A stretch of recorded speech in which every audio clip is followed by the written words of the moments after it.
అందరూ శాకాహారులే, రొయ్యల ముల్లేడబోయ్ అని తెలుగులో ఒక సామెత ఉంది. బీసీ రిజర్వేషన్లు స్థానిక సంస్థలకు కోర్ట్ బ్రేక్ ఇప్పుడు తెలంగాణ రాజకీయాల్లో సరిగ్గా అదే సామెతను ప్రతిబింబిస్తోంది. రాజకీయ పార్టీలు అన్నీ బీసీ రిజర్వేషన్లకు గ్రీన్ సిగ్నల్ ఇచ్చాయి, ఓకే. మరి అలాంటప్పుడు బీసీ రిజర్వేషన్లు ఎందుకు అమలు కాలేదు? అసలు తలా పాపం తిలా పిడకడు అనేటువంటి సామెత ప్రకారం తెలంగాణలో బీసీ రిజర్వేషన్లకు బ్రేక్ గనక ఇవ్వాల్సి వస్తే ఏ రాజకీయ పార్టీని బోనెక్కించాలి అనేటువంటి దానిపై ఇన్ డీటెయిల్గా ఇన్ డెప్త్గా డిస్కస్ చేద్దాం senior political leader Rajaiah Yadav గారితో. సార్ నమస్తే. నమస్తే. స్ట్రైట్ క్వశ్చన్, ఎవరు ఇక్కడ దోషి బీసీ రిజర్వేషన్లకు సంబంధించి? మీరు ఒక పార్టీలో ఉన్నారు, ఏ పార్టీకి సంబంధం లేకుండా చెప్పండి. ఇప్పుడు దోషి ఎవడో బిల్లు పెట్టినోనికి ఎరకలేదా? బిల్లును సమర్థించడానికి తెలియదా? బిల్లు పెట్టినోనికి తెలియదా? బిల్లు సమర్థించడానికి తెలియదా? 42% రిజర్వేషన్ అనేది అందులో ముస్లింలను కలిపితే మత ప్రాతిపదికన మీద రిజర్వేషన్స్ ఒప్పుకోదని రేవంత్ రెడ్డికి తెలియదా? రాహుల్ ఖాన్కు తెలియదా? ఆయనే కదా కామారెడ్డి డిక్లరేషన్లో పాల్గొన్న వ్యక్తి. వాళ్ళకు తెలియదా? ఆడ ఇద్దరు ముఖ్యమంత్రులు ఓడిపోయిన జాగది, అది ఉద్యమ గడ్డ. అది వీళ్ళకు తెలియదా? తెలిసి పెట్టిండ్లా తెలియపెట్టిండ్లా? గవర్నర్ దగ్గర ఆగిందంటారు, ఆగింది ఎందుకో తెలియదా మీకు? గవర్నర్ దగ్గర ఆగిందంటారు, ఆగింది ఎందుకో తెలియదా? అన్ని పక్షాలు ఒప్పుకున్నాయంటారు, ధర్నా ఎందుకు చేసిండ్రు ఢిల్లీలా? ఆల్ పక్షాలను తీసుకొని పోలేదు. నిన్ను సమర్థించిన పార్టీల పక్షాలు ఉంటాయి కదా, వాళ్ళందరి నాయకులను తీసుకుపోయి నువ్వు రాష్ట్రపతి దగ్గరికి ఎందుకు పోలే? ప్రధానమంత్రి దగ్గరికి ఎందుకు పోలే? హోమ్ మినిస్టర్ దగ్గరికి ఎందుకు పోలే? నీకు తెలిసే పెట్టినావు కదా, ఇది చెల్లదనే పెట్టినావు కదా. రేవంత్ రెడ్డి గారు మీకు తెలియదా? సత్యంగా చెప్పండి, మీకు తెలియదా? మీకు తెలిస్తే చెప్పండి, తెలియకుండా చెప్పండి, ఏదైనా చెప్పండి. మీరు చీఫ్ జస్టిస్ దగ్గర పోయింది నిజం కాదా? గంట సేపు కూర్చున్నది నిజం కాదా? మీరు సుప్రీంకోర్టు నుంచి హైకోర్టుకి ఎప్పుడైతే పొమ్మన్నదో అప్పుడు మీరు పోయినలా పోలేదా? మీరు పోయినలా పోలేదా చెప్పండి. ప్రజలకు చెప్పండి. అరే మీరు బోడీ రిజర్వేషన్ మీరు ఇచ్చినా ఇవ్వకున్నా గ్రామాలల్లో 50% బీసీలే గెలుతాన్లు. బీసీల ఇప్పుడు గ్రామాలల్లో ఓసీలు లేరు, వాళ్ళందరూ సిటీలు ఉన్నారు. వాళ్ళు ఎమ్మెల్యేల కోసం ఎంపీల కోసం కాసుకొని ఉన్నారు. పైసలు సంపాదించుకొని ఎమ్మెల్సీ అయిదాం అనుకుంటాను, డబ్బులు సంపాదించుకొని రాజ్యసభ పోదాం అనుకుంటాను. మీకు తెలియదా ఇది? మీకు కనుక సోయి ఉంటే భారత రాజకీయాలల్లో 77 ఏళ్ళ స్వాతంత్రంలో ఎవడన్నా ప్రధానమంత్రి బీసీ అయిందా? ఇప్పటి వరకు ఎవడన్నా ముఖ్యమంత్రి ఈ ఉమ్మడి ఆంధ్రప్రదేశ్లో కానీ తెలంగాణలో కానీ బీసీ ముఖ్యమంత్రి అయిందా? మీరు ఒక్కసారి రొంబెచ్చ మీద చేసుకొని మాట్లాడండి. ఇంకా బీసీలు ఎడ్డోళ్ళేనా? 77 ఏళ్ళ స్వాతంత్రంలో మొదటిసారి, రెండోసారి, మూడోసారి ఫస్ట్ టైమే కదా ప్రధానమంత్రి బీసీ అయింది.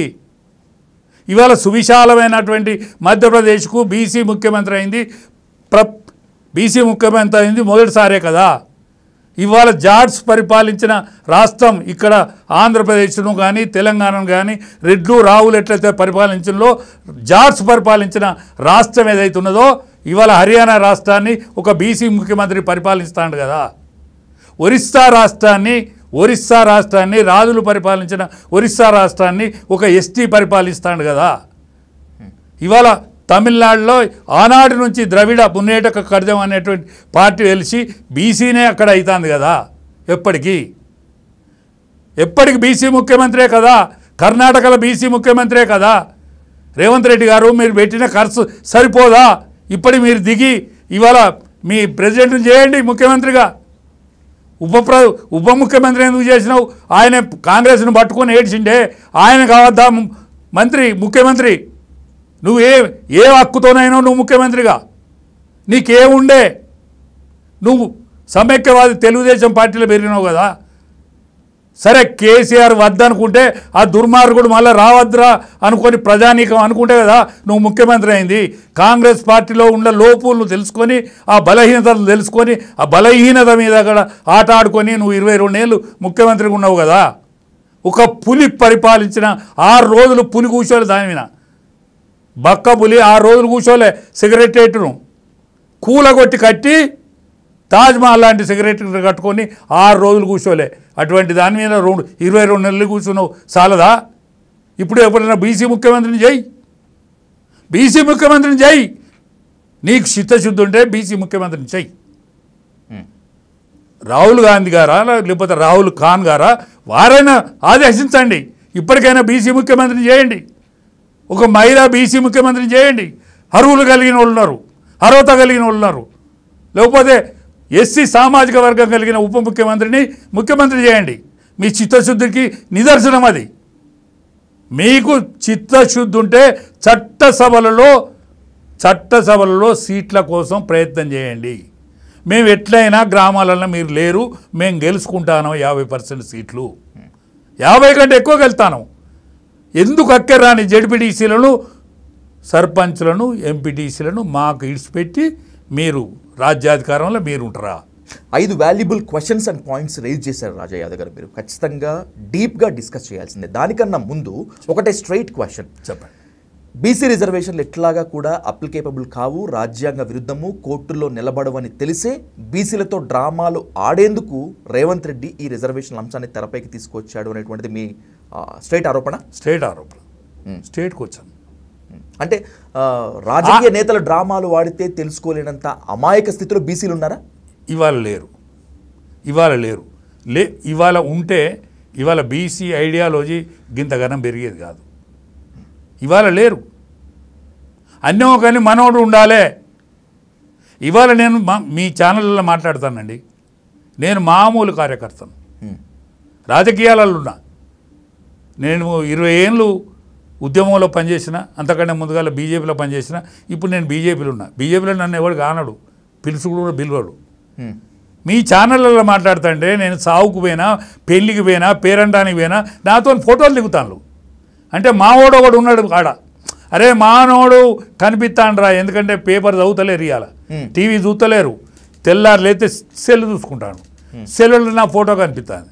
నేను సుందర ముఖారవిందమేం కాదు, నాది బోడగుండే. 70 ఏళ్ళ పైసలకు మనిషినే, కానీ నాతో ఫోటోలు దిగుతాను. అంటే ఇవాళల్లా వెళ్ళి విరుస్తుంది పల్లెలల్లా బీసీ నినాదం. అంటే మన గొంతుక ఎవరో ఒకళ్ళు నిలబడాల్సిందే, మన గొంతుక మన కోసం ఎవడో ఒకడు మాట్లాడాలి. సుమా మనోడై ఉండాలి. ఆడ వాడు ఏ పార్టీ అన్నా కానీ మనోడై ఉండాలని. ఇవాళ టీఆర్ఎస్ వాళ్ళు నాతో ఫోటోలు దిగుతాను, ఇవాళ బీజేపీ వాళ్ళు నాతో ఫోటోలు దిగుతాను, కాంగ్రెస్ వాళ్ళు నాతో ఫోటోలు దిగుతాను. నేను ఎవరిని మామూలుగాని, నేను ఎమ్మెల్యేని కాలేదు, ఎంపీని కాలేదు, ఎమ్మెల్సీని కాలేదు. కేసీఆర్ నన్ను రాజ్యసభ పంపుతాను అన్నాడు. వానికి ఏం రోగం పుట్టిందో పంపకుండా నేను నారాజు కాలే. ఎందుకంటే ఈ గొంతు చివరి వరకు మాట్లాడి ఒక్కసారి బీసీ ముఖ్యమంత్రిని చూసి చచ్చిపోతాలనుకుంటాను. ఎంపీ, ఎమ్మెల్యే, ఎమ్మెల్సీ రాజ్యసభకు పంపించకపోవచ్చు, కానీ మీకు నామినేటెడ్ పోస్ట్ ఇస్తా అని చెప్పి అన్నారు కదా కేసీఆర్. చైర్మన్ చేసిండు. నా భుజం మీదనే తుపాకి పెట్టి 1000 కోట్లు యాదవ్లే తిన్నాడు. 1000 కోట్లు తిన్నాడు నా భుజం మీదనే తుపాకి. అంటే నాకు అధికారం లేదు. చైర్మన్ చేసింది కానీ నాకు అధికారం లేదు. మంత్రికును ముఖ్యమంత్రికే, ఎండీకే.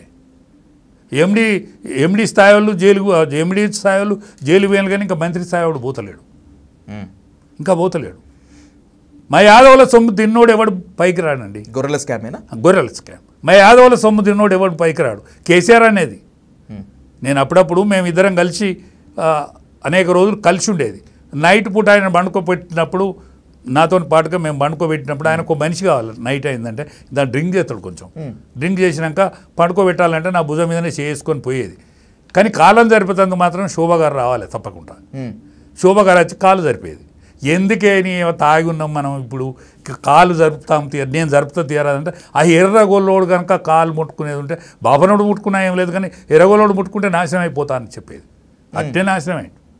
అట్టే నాశనమైంది మా కోసం మంచుకున్నాడు. మరి మురళీ యాదవ్ గారికి ఎమ్మెల్యే చేస్తానన్నాడు, చేయలే, నాశనం అయిపోయాడు. నన్ను పార్లమెంట్ పంపుతానన్నాడు, పంపలే. రాజ్యసభ పంపుతానన్నాడు, పంపలే. మా కోసం జరిగింది, మా ఉసురు జరిగింది. నాగరపన వెంకటరాములు యాదవ్ చాలా కష్టపడ్డాడు. బీసీ ఉద్యమంలో బీసీ బుక్లెట్ చేయడానికి చాలా కష్టపడ్డాడు. కానీ ఆయనకేం ఎమ్మెల్యే టికెట్ ఇవ్వలే. అనేక మంది గోసపంచుకున్నాడు. కేకే మహేందర్ రెడ్డి టికెట్ ఇయ్యలే కొడుకు కోసం ఇయ్యలే. ఇవన్నీ అనుభవిస్తారు, ఎవడైనా అనుభవిస్తాడు. దొరలు ఎక్కడి వేయిండ్లు, గడీలు ఎక్కడి వేయినాయి, రాజరికం ఎక్కడి వేయింది, రాజులు ఎక్కడి వేయిండ్లు, జమీందారులు ఎక్కడి వేయిండ్లు, వాళ్ళ ఇళ్ళల్లో ఇవాళ ఏమున్నది, పెద్ద పిట్టలు కూడా కూర్చుతందుకు ఇల్లు కూలిపోయి ఉన్నాయి. నైజాం నవాబ్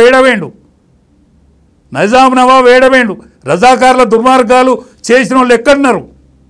కాబట్టి ఎవ్వరికైనా ఎనుకో ముందో ఈ గతి వస్తుంది. ఇప్పుడు రేవంత్ రెడ్డి గారు మాతో మీరు ఆటలు ఆడకండి. కేసీఆర్ వద్దనుకుంటే నువ్వు ముఖ్యమంత్రి అయినావు. మీరు చెప్తున్నట్లు కేసీఆర్కు పట్టిన గతే రాబోయేటువంటి రోజుల్లో రేవంత్ రెడ్డికి కూడా పడుతుందా, పట్టిస్తారా? రేవంత్ రెడ్డి పని ఇప్పుడే అయిపోయింది. కేసీఆర్కు ఎంబడి 14 ఏళ్ళు ఉద్యమం ఉన్నారు, 10 ఏళ్ళు రాజ్యాధికారం ఉన్నప్పుడు చూసిండ్రు. మళ్ళీ పైసలు తీసుకొని కర్రు గాల్చి వాత పెడితే ఎక్కడ పడ్డాడు, ఫామ్ హౌస్లో పడ్డాడు. అందుకనే ప్రజలు ఎడ్డోళ్ళు గారు. పార్టీలు ఓడిపోతాయి, నాయకులు ఓడిపోతారు, కానీ ప్రజలు ఓడిపోరు. కానీ ప్రజలది ఏముంది, మనం ఏది చెప్తే అది వింటారు, మనం ఎటు ఓటేయమంటే అటు ఓటేస్తారు. వేవ్ ఎటుంటే అటే వస్తారు ప్రజలు అనుకుంటుంటే రాజకీయ పార్టీ. ఇందిరా గాంధీ కొడుకురు చిన్న కొడుకును ఓడించారు, సంజయ్ గాంధీని ఓడించారు. ఎమర్జెన్సీకి వ్యతిరేకంగా ఓటేసారు. గండరైన కేసీఆర్ను 2 సార్లు ముఖ్యమంత్రి చేసి 3వసారి ఇంటికి పంపారు. ఆయన నా కుటుంబాన్ని పట్టుకరాను, నేను మియ్యాబీవే, నేను పావు సేరు పెట్టుకుంటే ఎక్కువ, అర్ధ సేరు పెట్టుకుంటే మాకు అరగది అని చెప్పిండు. పిల్లల్ని పట్టుకొచ్చిండు, అధోగతి పాలైండు. లేకపోతే జ్యోతి బస్వత్గా అలిసిపోయేది అనుకుంటే తోడు ముఖ్యమంత్రిగా. పశ్చిమ బెంగాల్ వెళ్ళినట్టుగా ఈయన తెలంగాణ ఏలితోడు. ఎందుకంటే బీజేపీ పోల్ మేనేజ్మెంట్ని, బీజేపీ ఎలక్షన్లో గెలిచేందుకు పెట్టేటువంటి ఎఫర్ట్ని నేను ఎట్టి పరిస్థితుల్లో తక్కువ అంచనా అయ్యాను, తక్కువగా మాట్లాడను. కానీ బీజేపీని తెలంగాణలో పవర్లోకి తీసుకొచ్చేంత కసి ప్రజల్లో ఉందా అనేటువంటిది నాకు క్వశ్చన్. ఒక్కటే ఏంటంటే 18 ఏళ్ళ నుంచి 30 ఏళ్ళోడు ఉన్నాడు వాళ్ళకు. 18 ఏళ్ళ నుంచి 30 ఏళ్ళోడు ఉన్నాడు. తల్లిదండ్రి వాళ్ళ మాట వింటారు. అవునులే. పోతే జమిలీ ఎన్నికలు వాళ్ళకి కలిసి వచ్చే అంశం. ఓకే. పోతే యావత్ భారతావనిలో పరిశీలిస్తే ఢిల్లీలో జాగ అయిపోయింది, ఢిల్లీలో స్థలం అయిపోయింది. వాడు ఎటన్నా చండీగఢ్ మోకాన పోవాలి, లేకపోతే మన ఈ మధ్యప్రదేశ్ ఈ ఉత్తరప్రదేశ్ కన్నా రావాలి. ఇవాళ ఆర్థిక రాజధాని అయినటువంటి బాంబే నగరంలో కూడా జాగలేదు. ఒక పక్క సముద్రం, మిగతాది అయిపోయింది. అంతే. నాగ్పూర్లో జాగ ఉన్నది, కానీ ఎందుకు అంత ప్రాధాన్యత రాలే నాగ్పూర్కి. ఎందుకు ఆర్ఎస్ఎస్ హెడ్ క్వార్టర్స్గా ఉంది అంతా. ఇప్పుడు ఈ ఫ్యాక్టరీలు పెట్టడానికో లేకపోతే ఐటీ హబ్లో ఇటు రాలేదు. పోతే పూర్వపు కలకత్తా నగరం ఏదైతున్నదో పూర్వమంతా ఆంగ్లేయుల కాలం నాటి నుంచి స్వాతంత్రం వచ్చేదానిక ఉన్న మంచి పేరు దానికి లేదు. ఇవ్వాలి ఎందుకో లేదు. అక్కడ కూడా ఒక పక్కకు సముద్రం వచ్చింది, అక్కడ కూడా జాగ అయిపోయింది. తమిళనాడు రాష్ట్రానికి కూడా మంచి పేరుండే, అక్కడ కూడా కెపాసిటీ ఉన్న రాష్ట్రం, అక్కడ కూడా స్థలం అయిపోయింది. ఒకటే కావేరీ నదిని కర్ణాటకను వాళ్ళు పంచుకోవాలి, ఒకటే కావేరీ నదిని పంచుకోవాలి తమిళనాడు. ఇవాళ బెంగళూరుకు మంచి ఐటీ ప్రాధాన్యత బాగానే పెరిగింది, కానీ వాళ్ళకు కూడా నీళ్ళ కొరతున్నది. ఇవాళ ఏకైక రాష్ట్రం, ఏకైక ప్రాంతం హైదరాబాద్లో సాలినంత భూమి ఉన్నది. పంచాయతీలు ఉన్నాయి కానీ భూమి ఉన్నది, సాలినంత భూమి ఉన్నది కానీ నీళ్ళ కొదవలేదు. ఇవాళ రిచర్డ్ స్కేల్ భూకంపాన్ని కూడా తట్టుకునే శక్తి ఈ భూమికి ఉన్నది. కాబట్టి ఇవాళ వింధ్యన్ దాటినాకనే ఉన్న మహారాష్ట్రను పవర్ఫుల్గా బీజేపీ ఉన్నది. ఈ హైదరాబాద్ నగరాన్ని కానీ ఈ ప్రాంతాన్ని కానీ 8 పార్లమెంట్ సీట్లు అంటే 8 ఏళ్ళు 56 సీట్ల ప్రాణం ఉన్నది. ఇంకో 5-10 సీట్లలో ప్రాణం ఉన్నది. రాబోయే రోజులను ఇది కవర్ చేసుకుంటుందని నేను అనుకుంటాను. భారతదేశ ప్రధానమంత్రి మోదీ బీసీ సామాజిక వర్గం అయినప్పటికీ కూడా మోదీని ఇప్పటి వరకు చాలామంది బీసీ సామాజిక వర్గ నేతగా చూడరు. హిందుత్వానికి, హిందూ ధర్మానికి, దేశభక్తికి ప్రతీకగానే చూస్తారు మోదీని. మళ్ళీ బీసీ వర్గాలని క్యాచ్ చేసుకోవడానికి బీజేపీ ఎలా ప్రయత్నిస్తుంది? ఇప్పుడు బీసీ ముఖ్యమంత్రులను చేసింది మీరు పరిగణలోకి తీసుకుంటలేరు. చేయాల్సిన చోట చేయలేదు కదా అంటున్నాం. నేనేమంటానంటే చేసిందే చూడాలి తప్ప చెయ్యింది మాత్రమే ఎంకులాడు కరెక్టా? ఒకసారి మీరు ఆలోచించండి. ఇప్పుడు నేను గొల్లరాజేను, నన్ను గొల్లోడు మత కనిపిస్తానా? నేను గొల్లోని మత కనిపిస్తానా? రెడ్లు రావులు వీళ్ళందరూ గొల్ల లంచకొడుకు అంటారు నన్ను. ఇప్పుడు మీ టీవీలో మాట్లాడినా, ఇది రిలీజ్ అయింది, దగ్గదగ్గ మెరుతాడా గాడి కొడుకు నిజంగా వాని బట్టలు వాడు ఎట్లా గొల్లోళ్ళు రాను వాళ్ళు అంటారు. మా గొల్లోళ్ళు ఏమంటారంటే కొంతమంది ఓర్చిన వాళ్ళు బ్యాంచత్ మనోడు దొరల మించిండు అంటారు. మన లంచ కొడుకే వని ముంచి ఈ బట్టలు కడతాడంటావు అని ఒకడు అంటాడు. మా వాళ్ళే అంటే ఇప్పుడు ఒక ఉజ్వలమైన వెలిగేటువంటి ప్రధానమంత్రిని, తేలి కులంలో పెట్టిన ప్రధానమంత్రిని, గానగ కుటుంబంలో గానగ కొట్టుకునే కుటుంబంలో పుట్టిన ప్రధానమంత్రిని, ఛాయ అమ్ముకున్నటువంటి ఒక ప్రధానమంత్రిని ఇవాళ బీసీగా సమాజం చూస్తలేదంటే, కొంత సమాజం చూస్తలేదంటే ఇది ఏం చేయాలి? జాలిపడాలనా? బాధపడాలనా? విడిచిపెట్టాలనా? నిజాయితీ నిరూపించుకోవాలనా? అట్లని ఊకోవాలనా? అట్లని ఈ దేశాన్ని విడిచిపెట్టాలనా? ఒకప్పుడు ప్రపంచ రాజ్యాల ముందట చేతులు కట్టుకున్న విధానాన్ని పోయి చేతులు ఊపుకుంటూ తిరిగేటువంటి ప్రధానమంత్రిని చూసుకొని గర్వపడదామా? అరే మనోనికి ఆంభావం ఉన్నదని, మనోనికి కూడా ఆంభావం తక్కువ ఏం లేదని ఇష్టపడదామా? ఏమనుకుందాం? అరే మనోనికి గింద ఆంభావం ఎందుకు? ఎన్నడైనా చేతులు కట్టుకొని బతికేతోళ్ళం మనం. గింద ఆంభావం మనకెందుకయా? బాంచని కాలముక్తననే బతికే అటువంటి మనోళ్ళం ఇవాళ మన ప్రధానమంత్రి అనేక మంది ప్రధానమంత్రులతో శభాష్ అనిపించుకుంటా అంటే గర్వపడదామా? ఈర్ష్యపడదామా? ఏమనుకుందాం? ఇప్పుడు మన జవహర్లాల్ నెహ్రూని చూసి గర్వపడ్డమే, జవహర్లాల్ నెహ్రూ గురించి గర్వపడ్డమే. ఎందుకు గర్వపడ్డం? ఏం చేసిండని గర్వపడ్డం? త్రిపుల్ తలాక్ బిల్లును అట్లే చూసిండనా? కశ్మీర్ సమస్యను అట్లే పెట్టిండనా? ఆమె బిడ్డను ఇందిరాగాంధీని పైకి తీసుకొచ్చిండనా? వాళ్ళ వంశమే ఉండేటట్టు చేసిండనా?